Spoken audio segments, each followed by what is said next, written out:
पहला क्वेश्चन देखिए बिल्कुल आपकी स्क्रीन पर है। पिता कहानी के लेखक कौन हैं? चार विकल्प आपके सामने हैं। ऑप्शन में शेखर जोशी दिया है, उषा प्रियंवदा दिया है, उदय प्रकाश दिया है और ज्ञान रंजन दिया है। आप सभी को बताना है कि इनमें से जो है पिता कहानी के लेखक कौन हैं। चलिए आप सभी उत्तर करेंगे। देखिए पिता कहानी के लेखक हैं ज्ञान रंजन। डी ऑप्शन जो है यहाँ पर आपका सही होगा। चलिए दूसरे प्रश्न पर चलेंगे।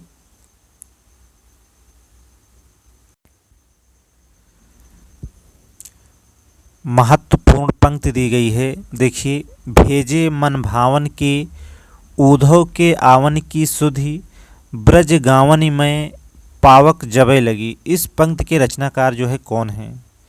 ए ऑप्शन में सूरदास दिया है, बी ऑप्शन में कुंभन दास दिया है, सी ऑप्शन में नंददास दिया है और डी ऑप्शन में देखिए ज्ञान रंजन दिया है। तो देखिए ऑप्शन में जो है इसका उत्तर नहीं दिया गया है, तो देखिए डी ऑप्शन को कट कर देंगे यहाँ से। चलिए एक ऑप्शन यहाँ पर बनाना पड़ेगा क्योंकि ऑप्शन जो है सही नहीं दिया गया है। तो देखिए डी ऑप्शन में हम लोग कर लेंगे जगन्नाथ दास रत्नाकर।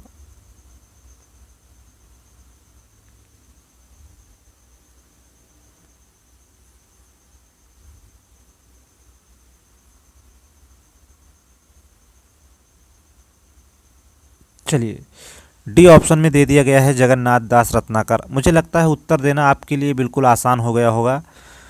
तो देखिए सूरदास यहाँ नहीं होगा, कुंभन दास भी नहीं होगा और नंददास भी नहीं होगा। इसका जो सही ऑप्शन होगा ऑप्शन डी यहाँ पर सही हो जाएगा।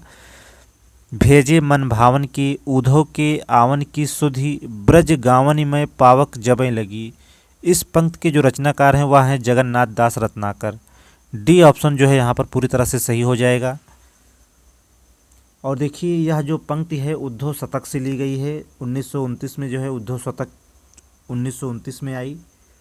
और इनकी अन्य रचनाओं की बात करें तो गंगावतरण, श्रृंगार लहरी, हरिश्चंद्र आदि जो है जगन्नाथ दास रत्नाकर की जो है रचनाएं हैं।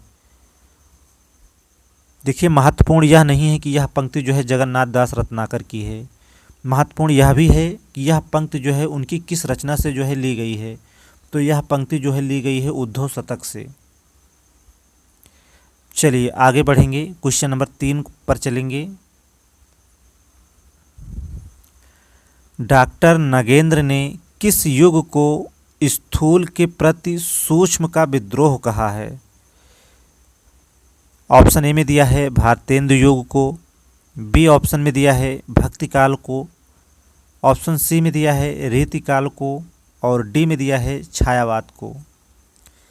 प्रश्न को आप लोग ध्यान से समझिएगा। यहाँ आपसे प्रश्न पूछ रहा है कि डॉक्टर नगेंद्र ने किस युग को स्थूल के प्रति सूक्ष्म का जो है विद्रोह कहा है? ऑप्शन ए में दिया है भारतेंदु युग को, बी में दिया है भक्ति काल को, सी में दिया है रीति काल को और डी में दिया है छायावाद को। तो देखिए डॉक्टर नगेंद्र ने जो है छायावाद को जो है स्थूल के प्रति सूक्ष्म का जो है विद्रोह कहा है। डी उत्तर यहाँ पर आपका सही हो जाएगा।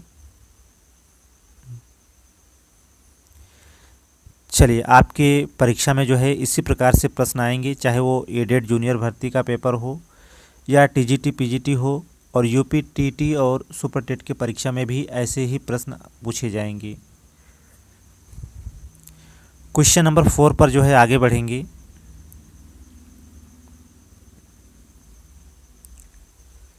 मेरी तिब्बत यात्रा के रचनाकार कौन हैं? चलिए प्रश्न नंबर 4 में दिया है मेरी तिब्बत यात्रा के रचनाकार जो है कौन हैं? ऑप्शन ए में दिया है श्री राम शर्मा, बी ऑप्शन में दिया है बनारसी दास चतुर्वेदी, ऑप्शन सी में दिया है महादेवी वर्मा और डी ऑप्शन में दिया है राहुल सांकृत्यायन। देखिए मेरी तिब्बत यात्रा जो है यह रचना है राहुल सांकृत्यायन की।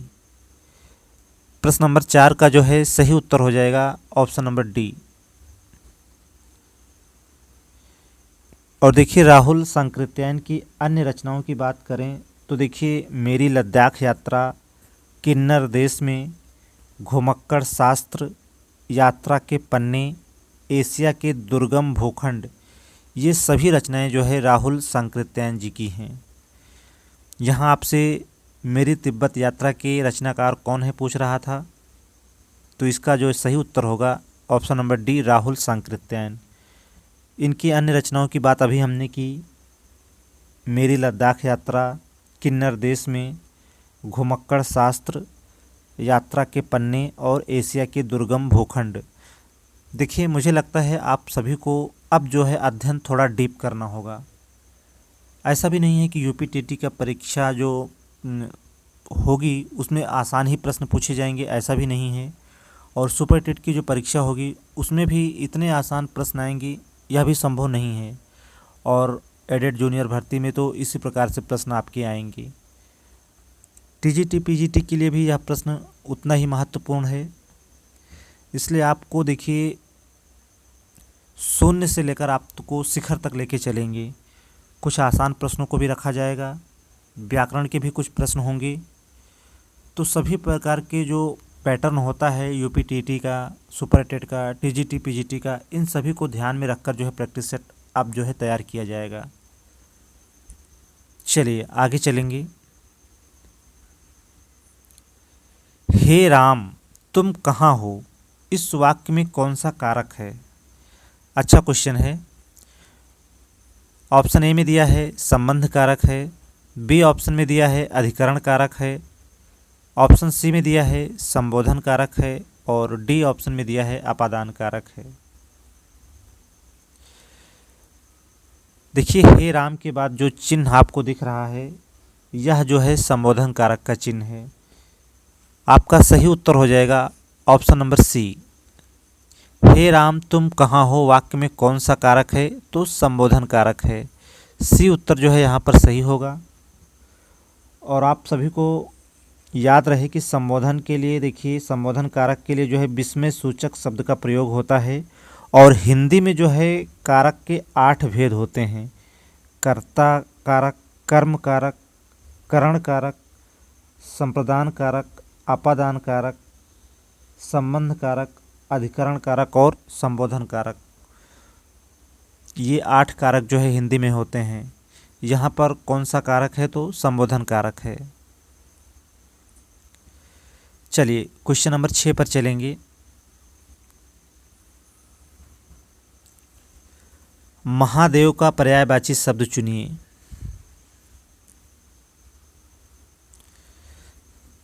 ऑप्शन ए में दिया है गरुण ध्वज, बी ऑप्शन में दिया है नारायण, सी में दिया है चंद्रशेखर और डी में दिया है विश्वंभर।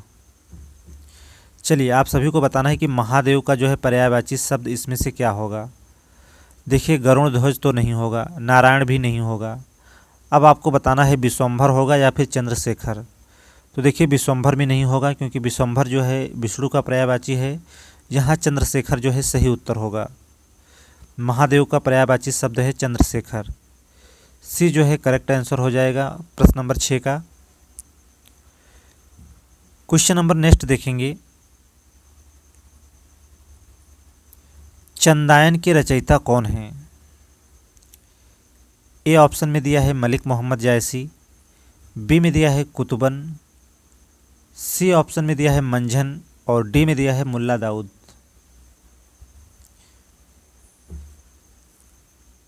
देखिए, मलिक मोहम्मद जायसी की बात करें तो इनकी रचना है पद्मावत, अखरावट, आखिरी कलाम। ये सभी रचनाएं जो है मलिक मोहम्मद जायसी की हैं। कुतुबन ने देखिए मृगावती लिखा है, मंझन की रचना है मधुमालती और देखिए चंदायन के रचयिता हैं मुल्ला दाऊद। डी जो है करेक्ट आंसर होगा यहाँ पर।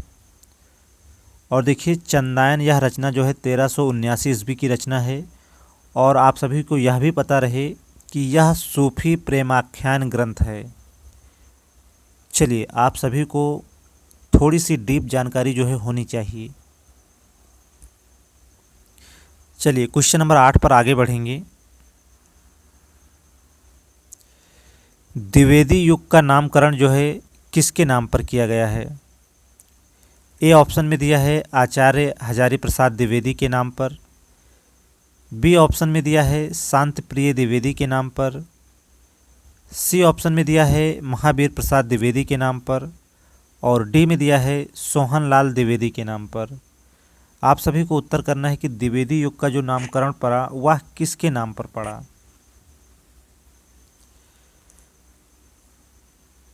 देखिए, द्विवेदी युग का नामकरण जो है आचार्य महावीर प्रसाद द्विवेदी के नाम पर हुआ है, और द्विवेदी युग की जो समय सीमा है वह 1900 से 1918 है। सी जो है करेक्ट आंसर होगा यहाँ पर।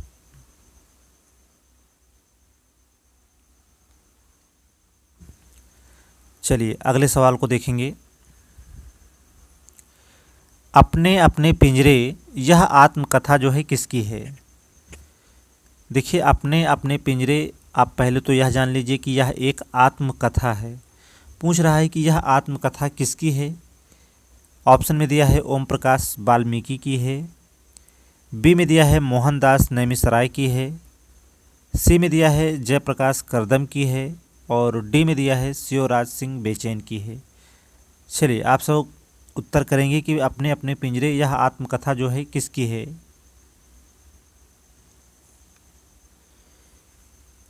देखिए, ओम प्रकाश वाल्मीकि की आत्मकथा की बात करें तो जूठन जो है इनकी आत्मकथा है, जबकि अपने अपने पिंजरे जो है यह आत्मकथा है मोहनदास नैमिषारण्य की।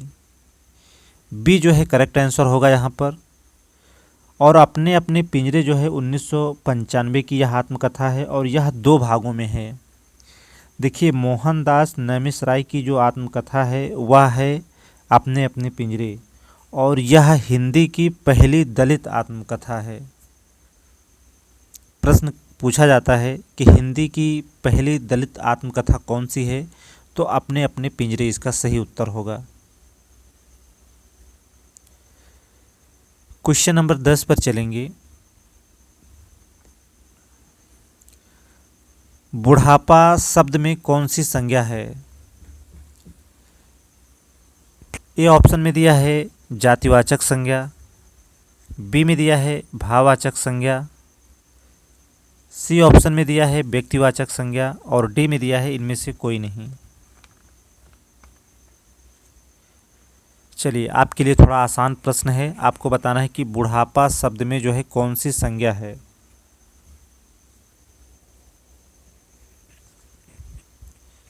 देखिए, यह शब्द जो है अक्सर एग्जाम में पूछा जाता है कि बुढ़ापा शब्द में कौन सी संज्ञा है, तो इसमें देखिए भाववाचक संज्ञा है।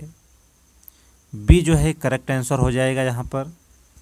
देखिए, जिस संज्ञा शब्द से किसी व्यक्ति, प्राणी, वस्तु अथवा पदार्थ के गुण, दोष, दशा, अवस्था, क्रिया के व्यापार आदि का बोध होता है उसे जो है भाववाचक संज्ञा कहते हैं। जैसे उदाहरण के तौर पर बात करें तो बचपन हो गया, सुंदरता हो गई, लड़कपन, पांडित्य, दासत्व आदि, ये सभी जो हैं भाववाचक संज्ञा के उदाहरण हैं। और याद रहे, संज्ञा के 5 भेद होते हैं। पहला देखिए व्यक्तिवाचक संज्ञा, दूसरा जातिवाचक संज्ञा, तीसरा भाववाचक संज्ञा, चौथा जो है द्रव्यवाचक संज्ञा, और पांचवा जो है समूहवाचक संज्ञा। ये 5 भेद होते हैं संज्ञा के। चलिए, बुढ़ापा में जो है भाववाचक संज्ञा है, बी जो है करेक्ट आंसर हो जाएगा यहाँ पर। अगले प्रश्न को देखेंगे। उपकूल में कौन सा समास है। ऑप्शन में आपके दिया है द्वंद्व समास, बी में दिया है द्विगु समास, सी ऑप्शन में दिया है अव्ययी भाव समास, और डी में दिया है तत्पुरुष समास। चलिए आप सभी को उत्तर करना है उपकूल में जो है कौन सा समास है। देखिए, उपकूल में जो है अव्ययी भाव समास है, सी जो है इसका सही उत्तर होगा। इसके अलावा अगर बात करें तो अव्ययी भाव समास में देखिए पूर्व पद जो है प्रधान होता है और उत्तर पद जो है गौण होता है, अथवा जिसका पहला पद अव्यय की प्रकृति का हो वहाँ जो है अव्ययी भाव समास होता है। तो देखिए उपकूल में जो है उप उपसर्ग आया है, इसीलिए जो है यहाँ पर अव्ययी भाव समास होगा। चलिए क्वेश्चन नंबर 12 पर चलेंगे। त्यागपत्र उपन्यास के जो है उपन्यासकार कौन हैं। आपको उत्तर करना है कि त्यागपत्र जो उपन्यास है यह किस उपन्यासकार जो है इसके कौन हैं। ऑप्शन में दिया है यशपाल हैं, जैनेन्द्र दिया है, अज्ञेय दिया है और उपेंद्र नाथ अस्क दिया है। आप सभी लोग उत्तर करेंगे कि त्यागपत्र जो यह उपन्यास है यह किसका है।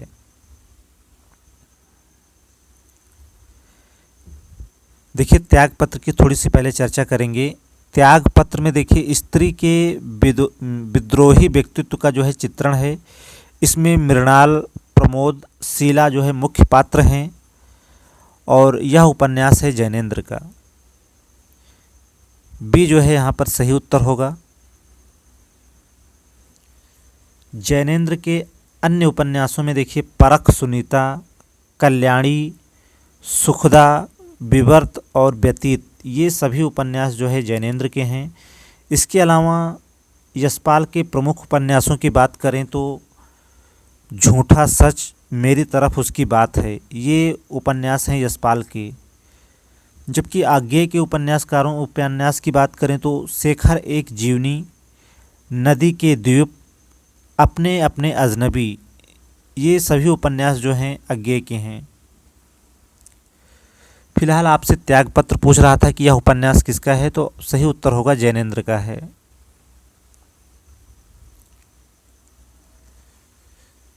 चलिए, हिंदी साहित्य के इतिहास के संबंध में modern vernacular literature of Hindustan किसने लिखा है। क्या गारसा द तासी ने लिखा है। बी ऑप्शन में दिया है जॉर्ज अब्राहम ग्रियर्सन ने लिखा है। सी ऑप्शन में दिया है क्या सुनीत कुमार चटर्जी ने लिखा है और डी में दिया है धीरेन्द्र वर्मा ने लिखा है। आप सभी को उत्तर करना है कि modern vernacular literature of Hindustan जो है किसने लिखा है। तो देखिए यह लिखा है जॉर्ज अब्राहम ग्रियर्सन ने। बी जो है करेक्ट आंसर हो जाएगा यहाँ पर। देखिए modern vernacular literature of Hindustan के लेखक जो है जॉर्ज अब्राहम ग्रियर्सन हैं। इसके अलावा गारसा द तासी ने जो है इस्त्वार द लिटरेतुर एंदुई ए हिंदुस्तानी नाम से जो है फ्रेंच भाषा में जो है हिंदी साहित्य का इतिहास लिखा है। देखिए आपसे प्रश्न पूछ सकता है कि फ्रेंच भाषा में इस्त्वार द लिटरेतुर एंदुई ए हिंदुस्तानी नाम से फ्रेंच भाषा में जो है हिंदी साहित्य का इतिहास किसने लिखा है, तो आपका उत्तर गारसा द तासी होगा। लेकिन यहाँ देखिए modern vernacular literature of Hindustan किसने लिखा है पूछ रहा था, तो इसका सही जवाब होगा George Abraham Grierson. Question number 14 देखते हैं। निम्नलिखित में कौन सा वाक्य शुद्ध है। ए ऑप्शन में दिया है उसने मुझे पास आने के लिए कहा। बी ऑप्शन में दिया है उसने मुझसे पास आने को कहा। सी ऑप्शन में दिया है उसने मुझे पास आने को कहा और डी में दिया है उसने मेरे को पास आने के लिए कहा। तो यह तो बिल्कुल नहीं होगा। और ए ऑप्शन में दिया है उसने मुझे पास आने के लिए कहा, तो यह भी नहीं होगा। उसने मुझसे पास आने को कहा, यह भी उत्तर आपका सही नहीं है। तो देखिए उसने मुझे पास आने को कहा, सी जो है पूरी तरह से सही दिया हुआ है, इसलिए आपका सही उत्तर होगा ऑप्शन नंबर सी।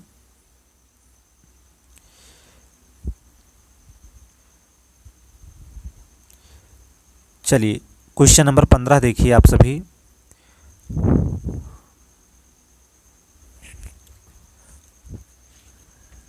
चलिए आइए देखते हैं। मूक होई वाचाल, चलिए इसको आप कट कर लेंगे। यहाँ होना था मूक।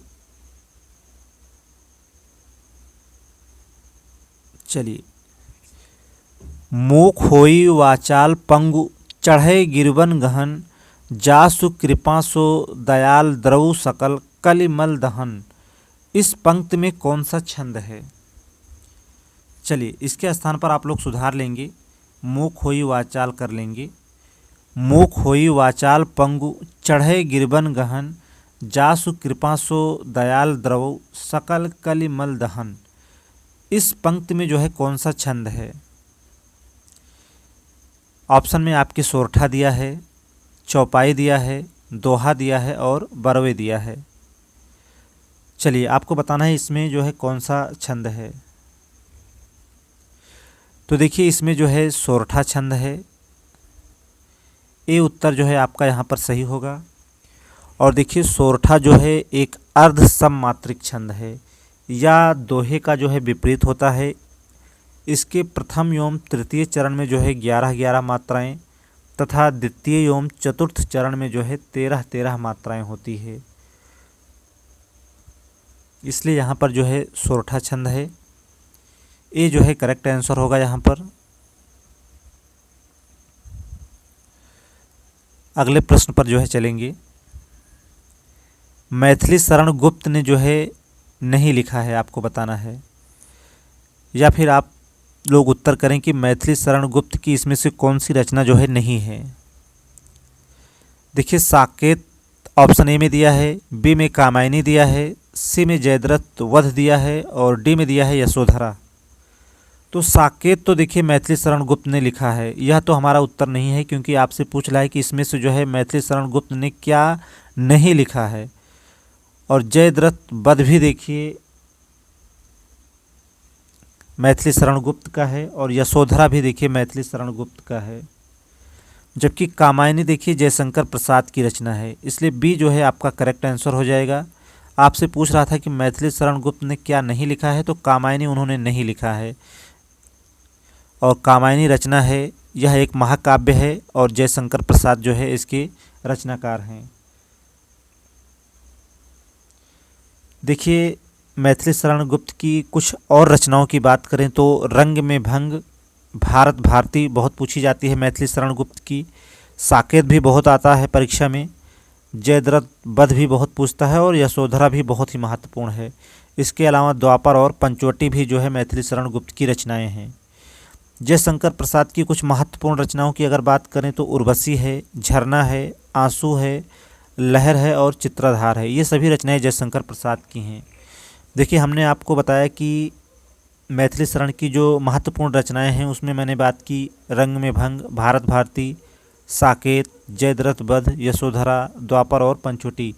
इसके अलावा हमने आपको जयशंकर प्रसाद की भी कुछ महत्वपूर्ण रचनाएं बताई, उर्वशी, झरना, आंसू, लहर और चित्राधार। ये सभी रचनाएं जो हैं जयशंकर प्रसाद की हैं। क्वेश्चन नंबर 16 का जो है सही उत्तर होगा ऑप्शन नंबर बी। चलिए 16 ही प्रश्न आज की प्रैक्टिस सेट में शामिल किए गए थे। आज का सेशन कैसा रहा आप सभी कमेंट करके ज़रूर बताएं।